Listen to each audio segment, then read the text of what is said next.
Bonjour à toutes et à tous, vous êtes bien évidemment branchés sur Radio Canal K et Radio à volonté. Dans ces émissions, Fenêtre sur l'Afrique et la voix du peuple. Nous sommes au Togo. La plainte déposée contre X par 12 organisations de la société civile togolaise est classée sans suite au moment même où les initiateurs de la plainte s'activent autour de l'organisation d'un meeting prévu ce samedi 15 avril à Kassim et à Lomé. Comment les organisations initiatrices de ces actions accueillent-elles la décision du procureur de la République? Doit-on, en prenant compte la position du gouvernement et aussi celle exprimée par les députés à l'Assemblée nationale, déduire que l'impunité des crimes économiques est loin d'être une réalité au Togo? Qu'attendent les organisations de la société civile à travers le meeting de sensibilisation de ce samedi 15 avril? Eh bien, mes auditrices et auditeurs de Canal K de Radio à volonté, nous lançons le débat citoyen avec 3 invités, tous responsables d'associations de la société civile au Togo. Merci de nous être fidèles sur le 3xcanalk.ch et sur radioavolonté.com. Novio à volonté. 3xcanalk.ch et 3xradioavolonté. Nous accueillons en ligne depuis Lomé au Togo, Dr Thomas Dodji Nete Koumou. Bonsoir. Bonsoir Amos. Merci de nous accompagner en ligne depuis Lomé. Vous êtes président de la coalition Lidao et également de l'association Veille économique. Toujours à Lomé au Togo, on accueille professeur David Ekwe-Dossé. Bonsoir. Amos, bonsoir. Bonsoir à mes co-débatteurs et bonsoir également à tous ceux qui nous suivent sur Radio à volonté Canal K. Vous êtes premier porte-parole du Front citoyen Togo Debout. Toujours à Lomé, je suis très content d'avoir nos invités à Lomé puisque tout se passe au Togo. On accueille Yves Naré Kofi. Bonsoir. Bonsoir Amos. Bonsoir auditeurs, auditrices de Radio Canal K. Et bonsoir aux co-débatteurs. Merci également à vous. C'est la toute première fois que vous participez à notre émission citoyenne. Merci beaucoup. Naré Kofi Yves est assistant médical, technicien supérieur de santé, secrétaire chargé des points focaux au syndicat des praticiens hospitaliers du Togo, Saint-Faute. Rapidement, puisqu'il s'agit justement de cette affaire Covid-Gate, il y a déjà le 1er avril devrait avoir lieu un grand meeting. Ce meeting a été interdit par le préfet, mais vous l'avez repoussé au 15 avril, on va quand même en parler. Mais justement, docteur Dodji Nete Koumou, la plainte contre X dans l'affaire dite Covid-Gate est classée sans suite. Ainsi, on a décidé Talaka Mawama, procureur de la République. Alors, comment réagissez-vous face au sort réservé à votre initiative? Je vous remercie. Je salue le professeur Dossé qui est sur le plateau et M. Naré Kofi. Et je vous dirais que c'est disons, l'impunité des crimes économiques qui continue, où nous sommes en face des gouvernants qui ne veulent pas mettre fin à l'impunité des crimes économiques et une justice qui ne veut pas fonctionner normalement. Et ce matin, je disais sur une radio de la place que la gestion de nos ressources financières et de nos ressources minières, par exemple, je fais allusion au Conseil des ministres de jeudi passé où le président de la République a annoncé la création d'une société togolaise de manganèse et qui nous étonne par rapport au cheminement qu'a pris ce dossier depuis 2008 où il y avait une concession qui a été faite à la Société Générale des Mines et qui est une filiale de Ferex, du groupe Ferex, du groupe anglo-saxon Ferex, qui a procédé à des explorations et a trouvé des manganèses à Nayega, à Dapaon, au nord du pays, et qui a même commencé par se préparer pour exporter 250 000 tonnes de manganèse par an. Eh bien, le dossier a eu un couac tout simplement parce que le mandat ou le contrat d'exclusivité qui avait été accordé à MM Mining eh bien, entravait un peu le processus. Et aujourd'hui, on est en face de la création d'une société d'État, alors que le Togo ne dispose pas de compétences techniques pour l'exploitation de ce gisement. Donc, nous ne savons pas exactement ce qui est en train de se faire. Donc, et c'est toujours cette opacité qui entoure la gestion de nos ressources, et ressources financières, ressources humaines, et qui conduit inexorablement vers la situation de détournement de fonds publics, de malversation financière que nous avons constaté malheureusement avec la Covid-Gate. Et avec les 12 associations de la société civile, nous avons décidé de porter plainte contre X pour que définitivement soit mis fin à cette impunité des crimes économiques. Malheureusement, nous avons une réponse de la part du procureur de la République qui casse ensuite notre plainte contre X sous prétexte que la veille économique, qui est l'association qui a été choisie par les 12 autres associations de la société civile pour porter la plainte, eh bien, n'avait pas subi de préjudice direct lié aux faits qui sont relevés dans le rapport d'audit de la Cour des comptes. Et nous exprimons toute notre regret par rapport à cette situation, et nous réfléchissons avec mes amis qui sont sur le plateau et les autres pour voir quelle issue, quelle option nous allons adopter pour que finalement cette impunité des crimes économiques qui sévit dans notre pays depuis des décennies puisse prendre fin.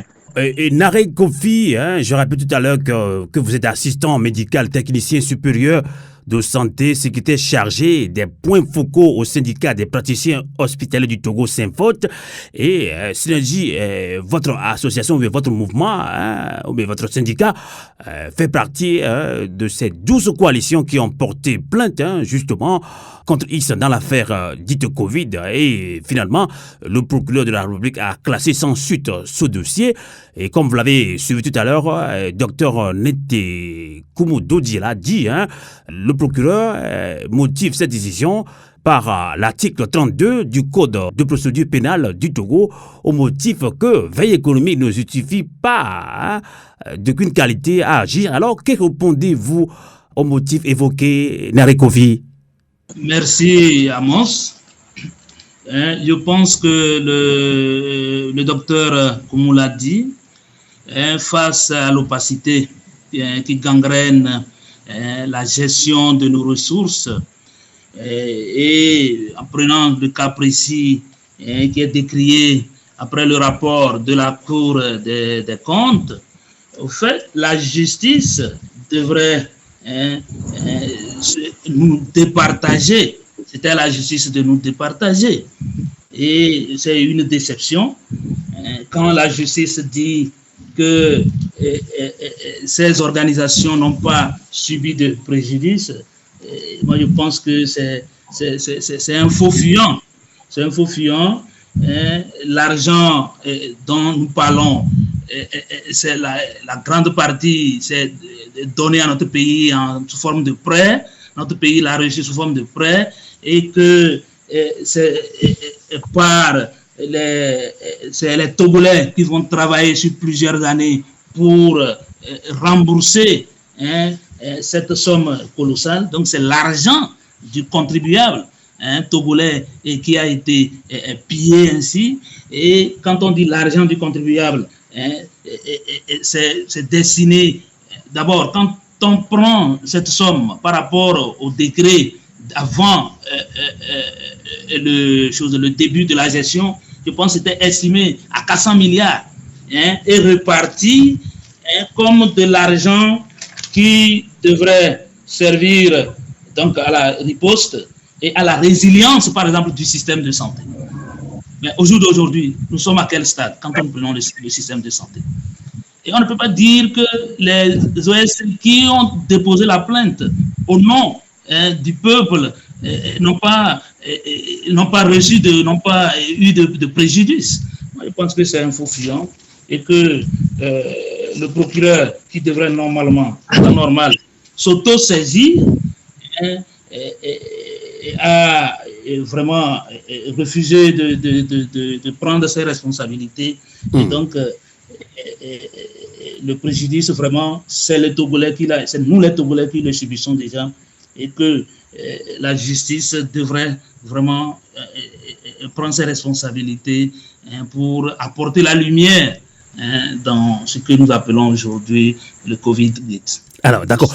En tout cas, tout est question de droit. Donc, malheureusement, nous n'avons pas réussi à avoir un juriste dans cette émission citoyenne, mais c'est quand même choquant que le procureur, pour motiver sa décision, le procureur de la République ait fait usage de l'article 32 du Code de procédure pénale du Togo au motif que veille économique, Dr Thomas Dodi Koumou ne justifie d'aucune qualité à agir. On va revenir encore sur ça avec Dr Dodi et Thomas Nete Koumou. Est-ce que vous comprenez cela? Est-ce que vous avez demandé conseil à un juriste? Oui, mais bien sûr, nous sommes en train de discuter avec les juristes pour comprendre davantage, parce que le procureur a utilisé également l'article 1er et l'article 68. Donc, nous sommes en train de réfléchir sur la réponse qu'il nous a adressée, mais en tout état de cause, je reprends ce que vient de dire mon ami Naré. Il a parfaitement raison. Nous sommes les premiers contributeurs des ressources publiques du pays. Et les 400 milliards qui ont été intégrés au budget de l'État par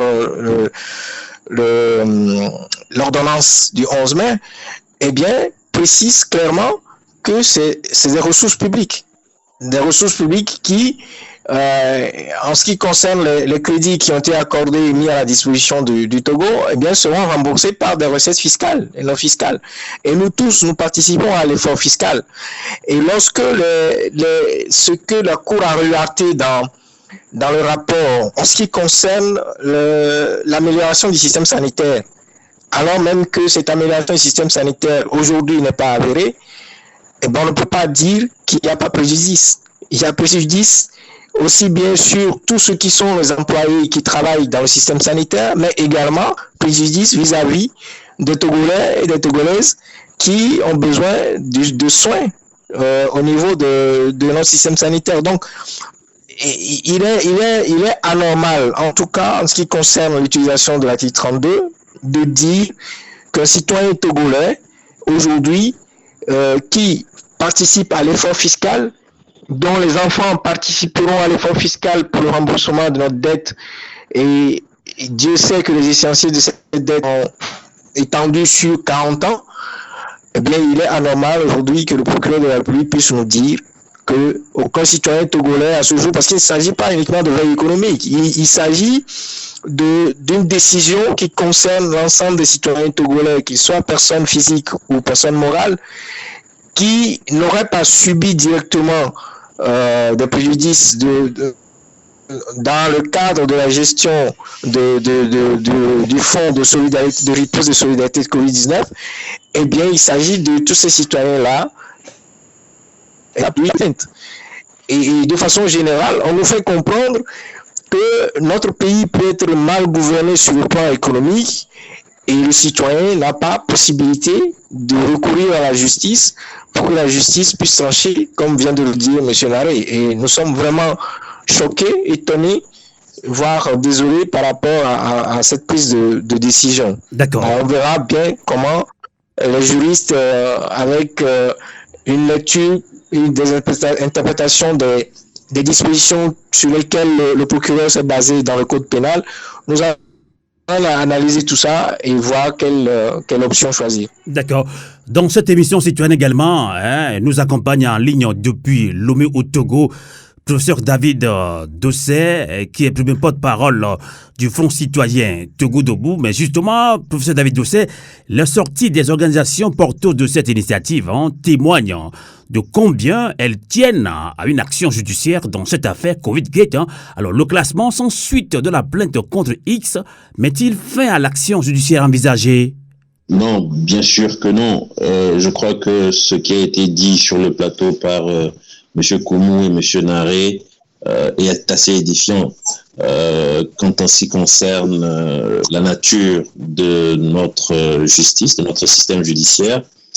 Et je crois que le scandale qui est lié à cette affaire de Covid-Gate, ce scandale se poursuit à travers la décision du procureur. Pour nous, c'est une fausse interprétation, ou en tout cas une très mauvaise interprétation de la loi, parce que en lisant la réponse du procureur, on a le sentiment que à chaque fois qu'il y aura des faits de malversation, à chaque fois qu'il y aura des faits de détournement des ressources publiques, tant qu'on n'aura pas la possibilité de démontrer que directement j'insiste sur ce mot, directement, on est lésé, on est touché, on n'est pas en mesure de demander justice au Togo. Et c'est vraiment déplorable parce que je fais un parallèle avec le Sénégal qui a subi également des malversations dans la stratégie de riposte contre la pandémie du Covid-19. Au Sénégal, la justice s'est saisie de cette affaire. La justice, j'ai appris en ayant discuté hier avec des acteurs de la société civile sénégalaise qu'actuellement il y a 5 personnes qui sont entre les mailles de la justice et qui doivent répondre de certains faits.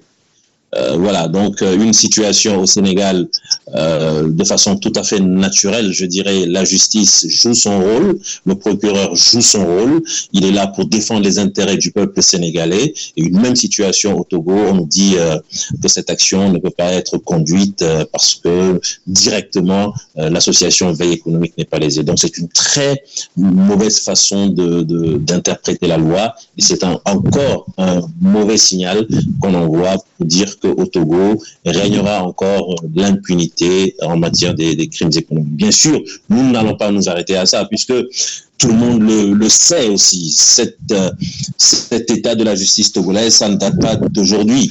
Il y a eu suffisamment de dénonciations, le président de la Cour suprême qui est revenu là-dessus, le Front citoyen Togo Debout qui en avait même fait son cheval de bataille en ayant pris l'année 2021 comme l'année de lutte contre l'impunité.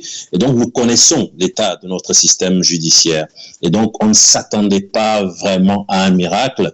On a déposé la plainte contre X. On espérait quand même que pour une fois, les choses puissent se faire autrement. Mais il faut reconnaître qu'on n'est pas très surpris. Et donc, c'est par rapport à ça que nous avons dit qu'il faut, au-delà de cette action en justice, il faut pouvoir mettre sur pied d'autres mécanismes de pression populaire, et c'est ce que nous voulons faire à travers le meeting de samedi. Il y a également d'autres actions que nous sommes en train de discuter, comme M. Koumou l'a rappelé. Demain même, nous aurons encore une réunion des responsables des différentes associations pour arrêter définitivement la suite. D'accord. Donc, vous n'allez pas vous arrêter, tout simplement parce que le procureur a classé sans suite. Et cette plainte, donc, Yves Naré-Kofi, je l'ai dit tantôt, vous êtes technicien supérieur de santé, secrétaire chargé des points focaux au syndicat des praticiens hospitaliers du Togo, Synfot. On a vu la force de frappe de Synfot il y a quelques années. C'est un syndicat très soudé. Alors, que pense, sans langue de bois, que pensent les membres de votre syndicat de cette affaire? Puisque 1er avril, devait se tenir à Lomé, à Kassim, mais un meeting qui a été interdit. Maintenant, 15 avril prochain, samedi prochain, donc, le meeting est reporté. Alors, que pensent concrètement les Togolais ou bien les membres de votre syndicat Synfot? Merci, Amos. Je pense que au Synfot, tout est clair. Le professeur David, dans son intervention, vient de le dire. Le gouvernement dans sa sortie, le Parlement dans sa sortie, nous avons vu, ils sont dans une caution solidaire où ils se sont soutenus. Maintenant, le procureur, dans son interprétation erronée de la loi, vient s'ajouter. Et je pense que nous avons d'autres fibres, comme le professeur l'a dit, qu'on doit activer. C'est la pression populaire. Et je pense que c'est l'occasion d'appeler les Togolais qui vraiment ont vraiment le sens élevé de civisme, de patriotisme, de sortir massivement le 15 avril pour venir donner, c'est-à-dire dire ce qu'ils ont sur le cœur, pour démontrer que le problème, ce n'est pas les OSC, ce n'est pas une organisation de la société civile. Nous sommes des Togolais, nous sommes tous victimes de cette malversation. Et pour nous, au Synfot, c'est clair. C'est clair. Je viens de parler de la résilience de la santé dont on a crié tant. Aujourd'hui, nous sommes à la case départ. Et donc, pour nous, pour le moment, c'est la pression populaire. Il faut que vraiment les Togolais revoient un peu leur sens de patriotisme, de sens élevé de civisme, pour se dire que non, nous sommes tous concernés. Il faut qu'à un moment, certaines choses s'arrêtent. Tout à fait.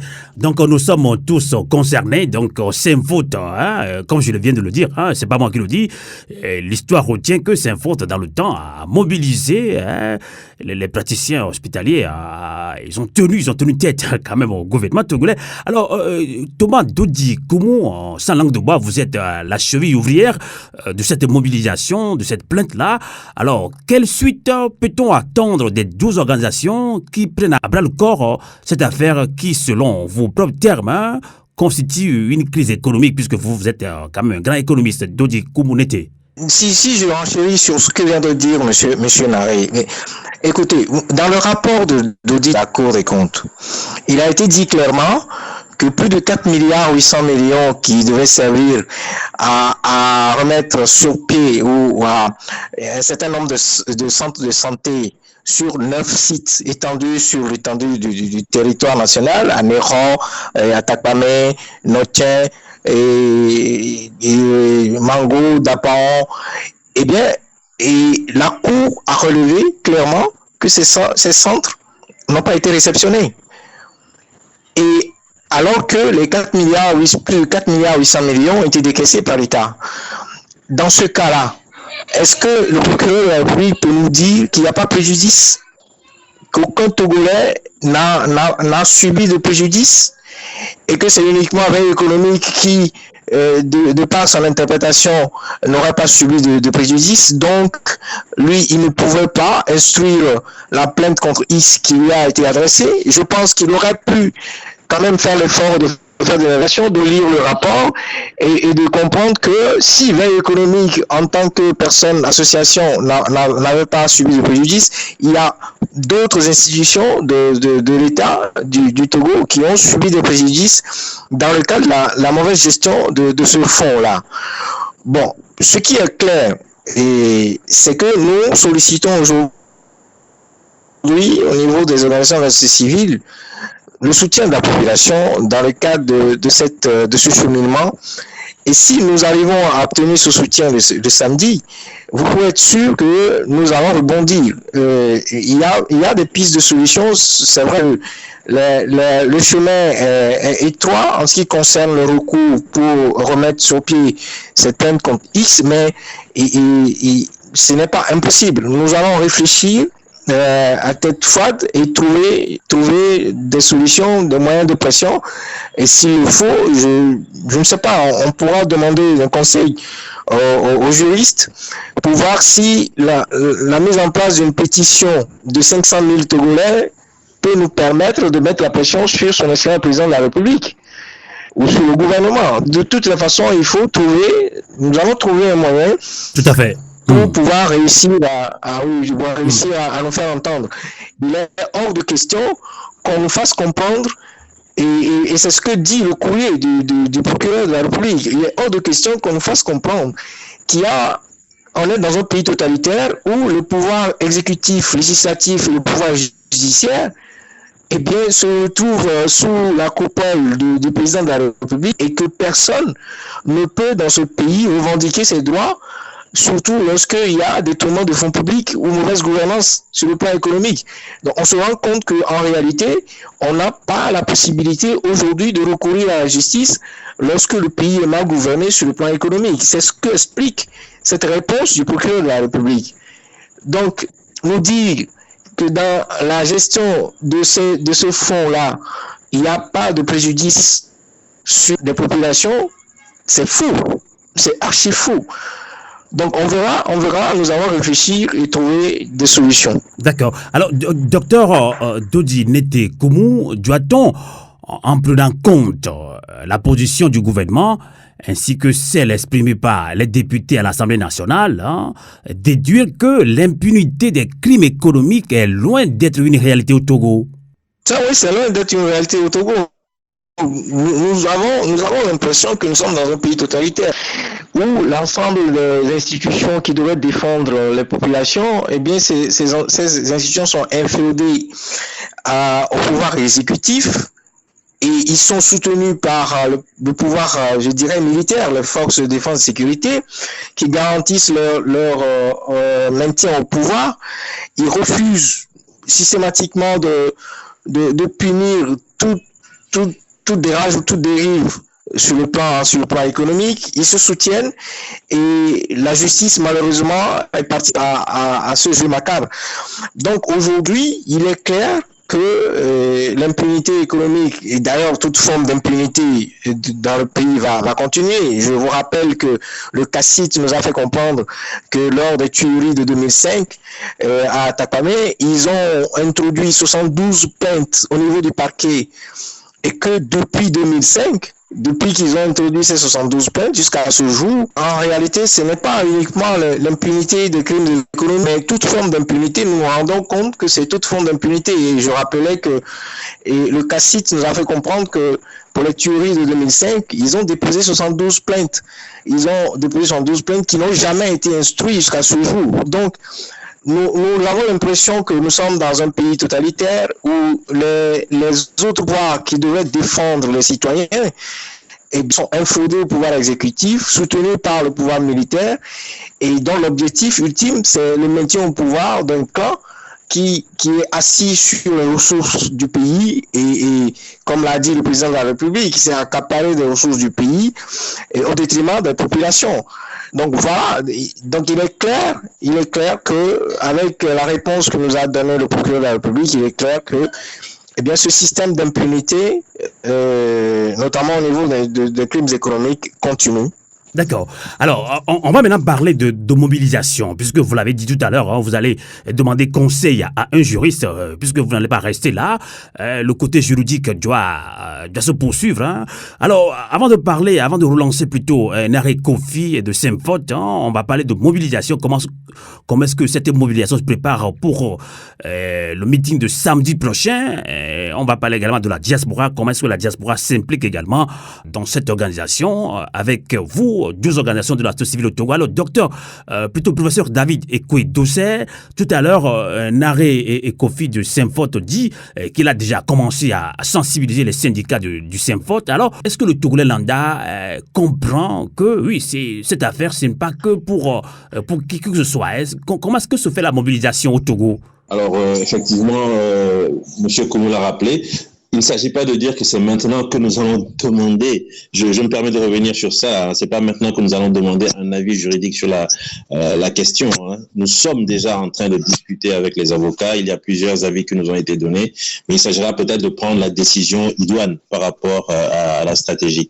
Alors, pour ce qui concerne maintenant la mobilisation, je pense que nous l'avons dit sur ce plateau, cette affaire, ce n'est pas une affaire de 12 organisations de la société civile, c'est une affaire qui impacte l'ensemble de la nation togolaise, et je me plais à rappeler les propos d'un ami qui m'a dit, mais je crois que c'est ça la réalité. Aujourd'hui, c'est notre argent qui est victime, je vais m'exprimer ainsi, de prédation, de prévarication de la part de certaines personnes. Et il est important que nous puissions tous, comme un seul homme, dire non, stop à l'impunité. Cette fois-ci, rendez-nous notre argent parce qu'avec cet argent, nous allons réparer le système de santé qui est complètement défaillant, nous allons renforcer le système éducatif, etc., etc. Nous avons besoin de cet argent pour développer notre pays. Et donc, pour nous, il faut cette pression populaire. J'ai donné l'exemple du Sénégal en disant que la justice s'est saisie de l'affaire, mais derrière, il faut reconnaître qu'il a fallu quand même que les populations au Sénégal se lèvent, se mobilisent. Et tout le monde a été admiratif de cette mobilisation des populations au Sénégal. Les gens ne sont pas restés chez eux en disant « Ah, ils ont encore bouffé notre argent ». Les gens se sont dit « Non, le Sénégal, c'est le Sénégal. Le Togo, c'est le Togo. » Et c'est ce qu'on entend. La société civile divisée, opposition divisée, le peuple même fatigué. Comment redonner cette confiance au peuple togolais? Vous savez, au Sénégal non plus, vous n'avez pas cette unité de toutes les organisations de la société civile, vous n'avez pas cette unité de toutes de tous les partis politiques. Aujourd'hui, nous sommes une douzaine d'organisations de la société civile. Ça montre quand même qu'il y a une vraie volonté citoyenne de réaliser quelque chose. Mais derrière, rien ne peut se faire sans la pression populaire. Il faut la mobilisation populaire. Si nous mettons tout en œuvre en étant sur les médias. M. Koumou a rappelé que ce matin encore, il était encore sur une chaîne de radio pour parler de ce qui s'est passé et pour inviter les gens à venir à la manifestation de samedi. Personnellement, j'étais encore sur un média hier matin. Nous essayons tous à travers les médias de poursuivre la sensibilisation. Nous allons, dans les derniers jours, faire circuler. Ça a même déjà commencé depuis hier.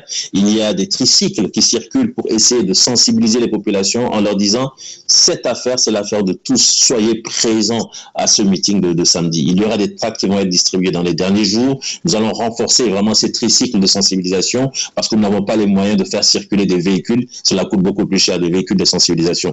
Mais nous essayons de faire de notre mieux avec les moyens dont nous disposons pour que, en tout cas, les populations de Lomé et des environs soient suffisamment informées et sensibilisées. J'espère que les gens sortiront. J'espère que... Cela a été dit. Exactement. Il faut qu'elle soit présente. La balle est dans le camp du peuple togolais. La balle est dans le camp des populations. Si les populations sortent, cela nous donne plus de moyens, plus de légitimité pour dire voilà la réalité. L'impact sur les populations est réel et la justice ne peut pas se soustraire de cette affaire. La justice est obligée de prendre cette affaire en compte et d'instruire quelque chose. On ne peut pas nous dire c'est classé sans suite et puis ça s'arrête là. Circuler, il n'y a rien à voir. C'est inacceptable. C'est un scandale. C'est totalement immoral par rapport à ce qui se passe dans notre pays. Il faut absolument que la justice se saisisse de cette affaire. Tout à fait. Merci. Parlant de mobilisation, Yves Naré Kofi, vous êtes du syndicat Saint-Faute, donc professeur David Dossé l'a dit tout à l'heure, il y a des tricycles qui sillonnent Lomé pour sensibiliser la population, ça c'est bien. On va parler également de la diaspora, mais revenons un petit peu sans langue de bois. On a tendance à avoir peur, ou bien oui, ça ne me concerne pas, ou encore d'autres associations disent que nous ne faisons pas partie de ces 12 organisations qui ont pris cette initiative à bras le corps, donc ils vont pas quand même mouiller le maillot, mais vous avez déjà commencé à sensibiliser les membres du syndicat de Saint-Faute. Alors, comment est-ce que concrètement doivent se faire cette sensibilisation selon vous? De notre côté, aujourd'hui, grâce aux réseaux sociaux, je pense que la communication est tellement fluide. Et par rapport, et le Saint-Faute, par ma personne, est également représenté parmi les 12 organisations de la société civile. Et tout le temps, donc, on fait passer les communiqués, les flyers par rapport à ce qui se passe. Vous venez de le dire, le mal, c'est que beaucoup pensent que ce qui se passe, ils ne sont pas concernés.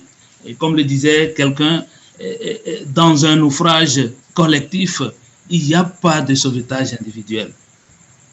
Et donc, avec la sensibilisation, avec tout ce que nous faisons déjà, nous espérons que... C'est pourquoi j'ai fait appel au sens de patriotisme, pour le sens le plus élevé de patriotisme de chacun. Et les gens doivent le comprendre. Parce qu'on parle de Covid. Quand on parle de Covid, c'est directement la santé. Et je vous dis, aujourd'hui, nous sommes revenus à la case départ. Bon, notre cher maître est là, le professeur David est là. Si je me trompe, dans l'affaire de Covid, il y avait un examen qu'il fallait faire avec le temps pour poser le diagnostic. Je veux parler du scanner. Mais après Covid, et quand on fait le bilan, après Covid, quand on essaie de faire l'évaluation, est-ce que le nombre de scanners a augmenté dans le public? Il vient de le dire, c'est scandaleux. Et je pense qu'on doit se sentir concerné. En tant qu'agent de santé, notre équipement, notre cadre de travail, est-ce que ça a évolué? Non. Et donc, c'est sur ces éléments-là, nous essayons de communiquer. Et nous espérons que chacun va prendre vraiment la bonne résolution et pour que le 15, nous tous, nous sortons pour dire non, ça suffit. Il faut que ceux qui ont pris cet argent le rendent pour qu'on puisse développer. Il y a une partie qui doit aller à l'investissement. On parle de l'investissement, on parle de la relance économique. Aujourd'hui, avec l'augmentation des prix et tout ça là, il faut vraiment que la lumière soit faite dans cette affaire. Alors, professeur David Kouedossé, parlant justement de la mobilisation, vous avez déjà dit ce qui se fait sur le terrain au Togo, mais la diaspora est également concernée, directement ou indirectement, et malheureusement on n'a pas un invité de la diaspora dans cette émission citoyenne, mais on va déjà circuler sur les réseaux sociaux des affiches portant le logo de pyramide qui soutient l'initiative. Donc, pyramide met à disposition un bus pour des Togolais qui veulent participer au meeting du 15 avril, samedi prochain. Donc, alors, quel est l'objectif? Oui, mais n'oublions pas qu'avant d'être de la diaspora, ce sont des citoyens togolais avant tout. Et donc, c'est totalement naturel qu'ils soient impliqués, qu'ils se sentent concernés par ce qui se passe au Togo. Et n'oubliez pas que parmi les 2 organisations de la société civile qui se sont engagées dans cette dynamique, vous avez Kodi Togo, qui est une organisation togolaise de la diaspora. Mais au-delà de Kodi Togo, qui est formellement engagé, nous avons des soutiens de plusieurs autres organisations. Je vais peut-être parler de Togo Debout France pour ne pas la citer. Nous avons également, comme M. Koumou vient de le rappeler, des soutiens de l'Allemagne, des soutiens des États-Unis. Vous avez dit justement que Pyramide également apporte son soutien à travers un bus et d'autres moyens qui seront mis, d'autres moyens logistiques qui seront mis à la disposition de l'organisation du meeting. Le soutien qui vient des États-Unis, ce sera également un soutien financier. Je n'en connais pas encore le montant, mais les contacts ont été pris. Voilà autant de soutien par-ci par-là que la diaspora essaie de mettre à notre disposition pour que le meeting puisse quand même s'organiser de façon correcte. Il faut reconnaître effectivement que ça coûte ce que ça doit coûter. S'il faut mobiliser des fanfares, s'il faut mobiliser des artistes, s'il faut construire un podium, s'il faut une sonorisation, s'il faut mettre à la disposition de quelques populations très éloignées des bus pour leur permettre d'arriver facilement et de repartir facilement, ça a un coût. Jusqu'ici, ce sont les organisations sur place qui essaient de mobiliser cet argent, mais le soutien de la diaspora, je pense que c'est une bonne chose qu'il faut saluer et nous remercions tous ceux qui se sentent concernés, qui veulent bien apporter leur soutien. Tout à fait. Au-delà de... On n'a pas entendu le nom de la diaspora suisse et la diaspora belge, hein, donc il faut qu'on bouge un petit peu. Nous qui sommes aussi de la Suisse, puisque Radio Volonté est basée en Suisse, donc il faut que nous nous organisons pour quand même soutenir la société civile pour cette manifestation, bien pour ce meeting du 15 avril. Donc, hein, c'est un appel que Radio Volonté lance également à tout au global de la diaspora. Hein. Donc, qu'on ne laisse pas la charge à la diaspora des États-Unis ou de la France ou de l'Allemagne. Hein. Il faut que toute la diaspora s'implique, puisque c'est nous qui disons, allez, mobilisez-vous, ben, il faut les moyens. Donc, allez-y, professeur David Dossé. Au-delà de la question de la mobilisation de la diaspora, je pense que nous avons suffisamment insisté sur la nécessité de voir le peuple togolais dans son entièreté se sentir vraiment concerné. Pour nous, ce meeting, c'est presque le meeting de la vérité, c'est le meeting de l'engagement. Nous savons que cette affaire de Covid-19, ça a impacté énormément de gens, mais beaucoup jusqu'ici se complaisent dans les complaintes à domicile devant le smartphone et nous disons qu'il faut mettre fin à cela. Parce que cela, ça n'a jamais permis de faire changer les choses. Si nous voulons que les choses changent, il faut maintenant s'engager pour la nation togolaise. Et cela implique la présence effective au meeting du 15 avril à 14h à Kassimé.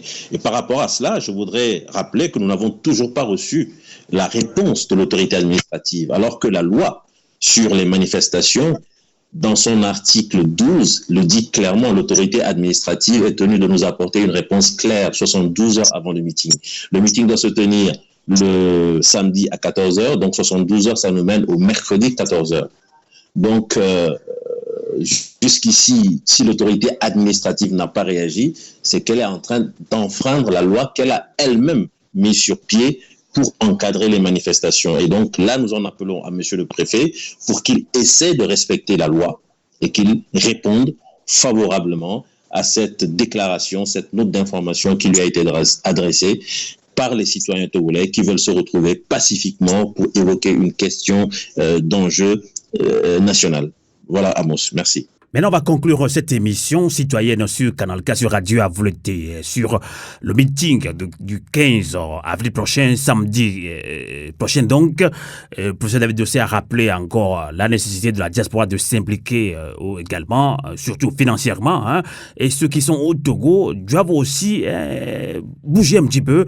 Alors, Docteur Dodinete Koumou, je l'ai dit tantôt, vous êtes la cheville ouvrière de cette initiative, vous êtes un grand économiste d'ailleurs. Alors, que direz-vous pour conclure cette émission, puisque c'est dans quelques jours, donc on est encore, il nous reste encore 48 heures justement pour ce grand meeting samedi.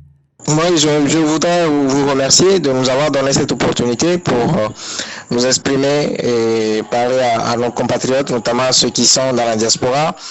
Nous remercions tous les soutiens qui viennent de la diaspora et nous espérons que ce meeting tiendra et le régime utilise également cette situation de transformation de régime d'information en régime d'autorisation pour démobiliser les populations parce que les populations ne sont pas certaines que le meeting tiendra ou pas, sera autorisé ou pas.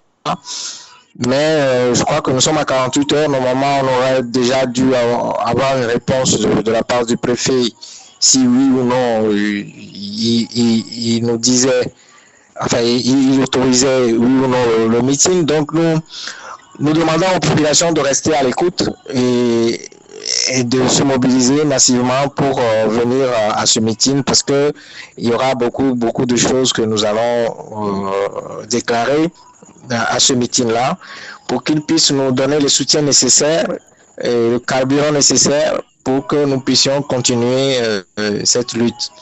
Je vous remercie. Je remercie le professeur Dossin et puis le monsieur Nari qui nous ont accompagnés dans ce débat. En tout cas, merci beaucoup. Docteur Thomas Dodi Nete Koumou, président de la coalition LIDAO, également président de Veille économique. Merci de nous avoir accompagnés en ligne depuis Lomé au Togo. On va conclure avec Yves Naré Kofi, qui est du syndicat des praticiens hospitaliers du Togo Saint-Fort. On a parlé de mobilisation, sensibilisation. Vous avez continué à sensibiliser le peuple togolais, la diaspora s'implique également. Alors que direz-vous concrètement pour conclure ce débat? On parle de mobilisation. On nous dit que les Togolais sont démobilisés. Comment est-ce que vous allez donner confiance encore à ce peuple de se soulever, de se mobiliser, puisque la mobilisation doit prendre, comme on le dit, Naré Kofi? Merci, Amos, pour cette opportunité que vous nous avez donnée de nous prononcer sur cette affaire de crime économique. Merci, et merci à la diaspora pour son soutien qu'elle apporte pour la réussite de ce meeting et la réussite de la mobilisation. Et pour moi, il faudrait, au jour d'aujourd'hui, nous voyons que la fibre que nous avons, c'est la pression populaire. Il faut réussir la mobilisation et la sensibilisation continue. Et chaque Togolais doit prendre, c'est ce que, j'aime répéter cette phrase de mon secrétaire général, nous devons prendre notre destin en main. Chaque Togolais doit prendre son destin en main pour se mobiliser et pour venir dire non, il faut que ça s'arrête. C'est parce que le souci, c'est que nous parlons de la gestion, de cette gestion-là, au sommet de l'État. Imaginez un peu ce qui se fait dans les services décentralisés. Et donc, je pense que tous nous sommes concernés et la sensibilisation, la mobilisation ne doit pas faiblir. Donc, merci également au docteur Thomas et au professeur, notre cher maître professeur Dossin. Donc, c'est la première fois que je participe à leur côté. J'ai beaucoup appris. Merci et à la prochaine. Merci beaucoup Yves Naré Kofi, assistant médical technicien supérieur de santé, secrétaire chargé des points focaux au syndicat des praticiens hospitaliers du Togo Saint-Fort. Merci à vous également. Merci, c'est la toute première fois que vous participez à ce débat citoyen. On voit en vous déjà cet esprit patriotique. Alors, on va conclure également avec le professeur David Ekwedossé, qui n'est plus à présenter la diaspora. Vous l'avez dit, la diaspora s'implique, mais on doit faire beaucoup plus que ça. Alors, que direz-vous également pour conclure ce débat citoyen? Le 15 avril, samedi prochain, le meeting tient à Kassimé. Donc, mobilisation générale. Donc, allez-y pour votre mot de fin dans cette émission. Merci Amos. Moi, je dirais tout simplement qu'aucun ministre n'est au-dessus du peuple togolais. Aucun procureur n'est au-dessus du peuple togolais. La souveraineté appartient au peuple togolais, et le peuple togolais dans toutes ses composantes doit pouvoir manifester cette souveraineté à travers une présence massive au meeting du 15 avril à Kassimé. Et quand je parle de toutes les composantes du peuple togolais, je fais référence aux syndicats. Aujourd'hui, nous avons le Synfod qui est représenté au sein de cette coalition. C'est une excellente chose. Nous avons également la STT, la Synergie des travailleurs du Togo. C'est une excellente chose.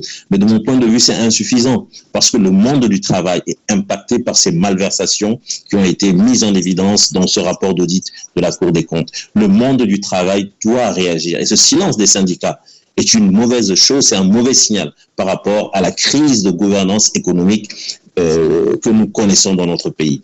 Voilà, donc j'appelle vraiment mes concitoyens à reconsidérer ce que nous sommes en train de vivre. Cette crise de gouvernance économique que nous dénonçons, cette crise qui a même été dénoncée par le premier citoyen et le chef de l'État en 2012 dans son discours, lorsqu'il avait évoqué cette situation où c'est une minorité de cette nation. C'est une réalité. Cela s'est encore illustré à travers cette affaire de Covid-Gate et cette réaction totalement inappropriée et scandaleuse du procureur. Il faut absolument que le peuple togolais démontre sa volonté de voir les choses se faire autrement. Si on se retrouve à 12, quand je parle de 12, je parle des 12 associations, si on se retrouve à 12 au meeting, est-ce que vous pensez qu'on aura la possibilité vraiment de faire pression sur la justice pour que les choses se fassent autrement?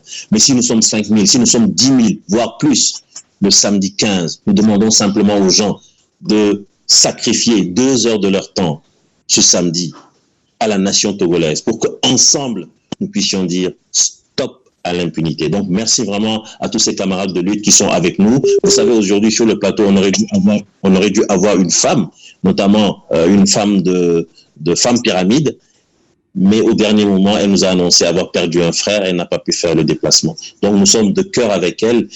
Quand vous voyez l'engagement de ces femmes pyramides, franchement, je me dis que si ces femmes sont autant engagées, nous les hommes, qu'est-ce que nous faisons encore? Qu'est-ce que nous attendons pour être davantage engagés? Donc, soyons tous présents ce samedi 15 avril à 14h à Kassimé, à partir de 14h.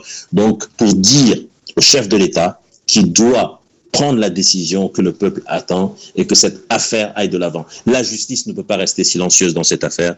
Merci donc à Thomas, merci à Yves Naré, Amos, merci, et merci à tous ceux qui nous ont écoutés. En tout cas, merci beaucoup, professeur David Découé-Dossé. Je rappelle que vous êtes le premier porte-parole du Front citoyen Togo Debout. Merci également à Louis Rodolphe Atiogbe, qui est président de l'association Novation Internationale, qui porte également à cœur cette initiative. D'ailleurs, il nous a beaucoup aidé. Il devrait participer à cette émission, mais malheureusement, à la dernière minute, il a été pris par beaucoup de choses. Donc, mais il a déjà accepté participer, c'est déjà très bien. J'espère qu'on le recevra plus tard. Merci également à vous qui nous avez suivis sur le 3xcanalk.ch et sur Radio à volonté. Mais tout ce qu'on a dit dans cette émission, ça concerne que le citoyen togolais. Sensibilisation, mobilisation, réveillons-nous, patriotisme. Et ça nous rappelle encore cette citation de feu Thomas Sankara qui nous disait « L'esclave qui n'est pas capable d'assumer sa révolte ne mérite pas que l'on s'apitoie sur son sort.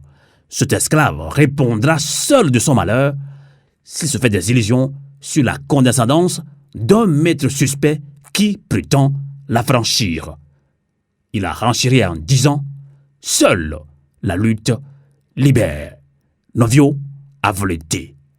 Koukoulé, Tetinta, bonsoir.